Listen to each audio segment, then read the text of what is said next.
be the tutorial that's going to show you how to do an invisible seam on a hat. To do an invisible seam is very easy. Usually when you do an increase when you're making a hat, you're increasing from round to round. You typically put your increase in the very first stitch. You'll also count as that increase, usually the chain 2. So let's say if you're doing a double crochet, you'll do a chain 2, and then in the same stitch you will work a double crochet, and that will be your increase.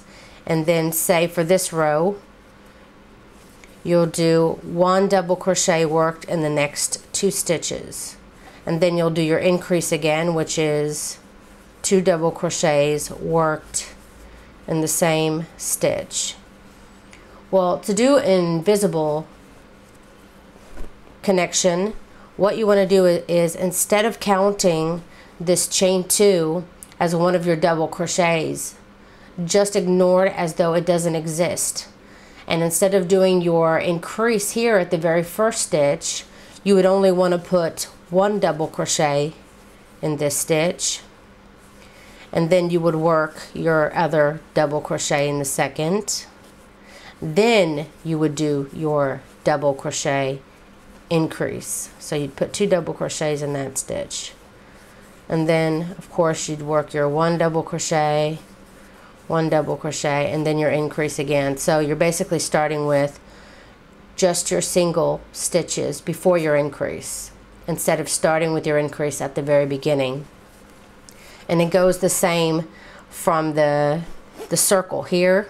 When you usually say it's usually about 12 stitches in the middle, I would go ahead and count that chain as the very first stitch, but then when you go into the next round, it's all double, double, double, 2 double crochets in each stitch around. So you can still do this method even in the next round. You would just simply put 2 double crochets in the very first stitch, and then continue to put your 2 double crochets in the rest of the stitch. And then when you get to the end of the round, you will slip stitch in the first double crochet of the round and not the chain. And here I am at the end of my row. And remember, I wanted to point this out, since you're not starting your row with the increase but with the single double crochets, you should end your round. So it should just work out to where your very last stitch of the increase round will be the increase. So I have 2 double crochets worked here.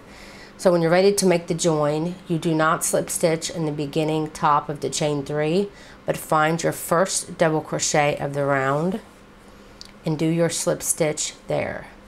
And as you can see, there's no spaces in between the hat. And this is how you do the invisible seam connection. Thank you so much for watching this tutorial, and I hope that this has helped you, and if it does, please share this video around. Please don't forget to like me on Facebook, and if you haven't subscribed yet, please take a moment to do that. Thank you so much for watching.